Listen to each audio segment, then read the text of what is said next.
One time I thought it wasn't right to receive a present someone give you. Brother Sherrit, a man, corrected me on that. He said, Brother Branham, I hate to correct you on anything, but said, you're mistaken there. Said, you called those people by not receiving their present. You called them to lose their reward. He said, it's more blessed to give than it is to receive. And he told me his story. John Sherrit, Phoenix, Arizona, one of the business managers of the campaign. Many of you met him, no doubt. Does anybody here would happen to know Brother Sherrit? Anybody? John Sherrit, Phoenix, Arizona. Well, he's a product of the God's Bible School at Cincinnati, Ohio. The dean of the college was just talking to me a long distance a few moments ago. Brother Sherrit, he was born kind of a fellow that didn't have very much of the world's goods. His father was a very poor man, and he was very rowdy, and he left his mother. And he had an impediment of speech. He couldn't talk at all. You go to talk and just stand and just, that's about what you try to get it. Awful bad. Well, but he began to seek the Lord when he was a boy. And all the boys was running out to different places with the young ladies. He said, Lord, I'm going to trust you. I'd be awful out trying to talk to a young lady, but I want to be married and have children. And I'm going to serve you, and you give me a wife. And he committed to the Lord. At the age of about 25, if he could have passed every woman by him in the world, he couldn't have got a better one than what he got. God gave it to him. Lovely little companion. But one great thing, he loved children so well, she was barren, is married for many, many years. 6, 7, 8, 10 years, no children. He cut concrete on the street, 25 cents an hour, make a living. And they'd save their money. And they bought a little 3-room house. I think it cost about $1,500 that time of the Depression. And they paid and paid and paid and tried and paid till they paid all of it off. But just about time they got it all paid off, they had a revival at Phoenix. And there was a man by the name of Dr. Sutton. I don't know whether you know him or not. He was by birth a Canadian. A whole gospel preacher. He came down there to Phoenix. And he was staying in a tourist camp. And the Lord appeared to Brother Sherrit one night in a dream. He said to him, take your silverware and your clothes and your wife and leave your home and turn that over to Brother Sutton.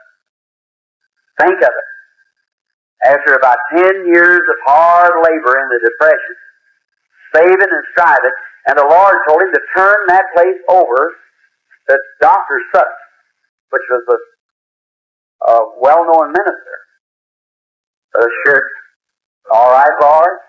He went to his little companion and said, honey, the Lord has spoke to me and told me to turn our house over, just take our silverware and our clothes and turn the house over to Dr. Sutton. When he went and told her, she said, all right, dear. She believed in her husband. That the Lord said, if you do that, God's got something else for us to do. So he turned all he had now, and he didn't have no place to take his wife that night. And they found a tourist camp. It cost 75 cents. And they stayed in a tourist camp that night. He was making 25 cents an hour, cutting concrete on the street. That's right. Working daily work. Great big man, weighs about 225 pounds. And about a week later, some rich lady told him if she would move some of the things back in her garage, if he wanted to live in her garage up towards Camel's Back Mountain, you know where this place is, kind of a real aristocratic part of the country up there, said, if you'll keep my yard trimmed of the evening when you come in, keep the grass watered and so forth, said you can live in my garage free. He moved up there without one thing, got some boxes, got him a spring laid on the floor, and got him a mattress, and put on him and his wife slept there. And Brother Sutton said, Brother Sherrit, he said, the Lord has set me to do that. That's all right.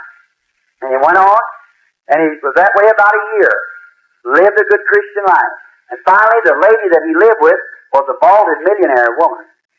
And she, seeing his honesty, he was a Christian, just like a Daniel down in Babylon. She went to him one day, she said, John, said, you know what? The Lord spoke to me last night in a dream and told me that I was to loan you $10,000 to go in business. Why, he said, I couldn't talk. I said, lady, I can't even talk. I'll never make a businessman. She said, but the Lord told me to do this, and here's the check. He said, well, I can't take it. See? So I don't want $10,000 laying on my... No, So she said, but the Lord said for me to give it to you. I've noticed you've been a good, honest man. Seen you read the Bible. And I got me a Bible and was reading. And the Lord told me to give you a check, loan it to you for $10,000 to go in business. Well, he took the check. He didn't know what to do. And he went on, and one evening he was walking up, and he see a little old 5-room house for sale for $2,000. Well, he went out there and cashed the check and bought it for $2,000 and went out there, him and his wife, and began to knock the plastering off of the place and replastered it at night. Him and his wife working together. And he plastered up the house, fixed it around, and put a sale sign up on it. And if he'd have got $3,000, he'd have made money. And he sold it for $6,000. Today, John Sherrit worth $500,000. That's been about 6-7 years ago since it started.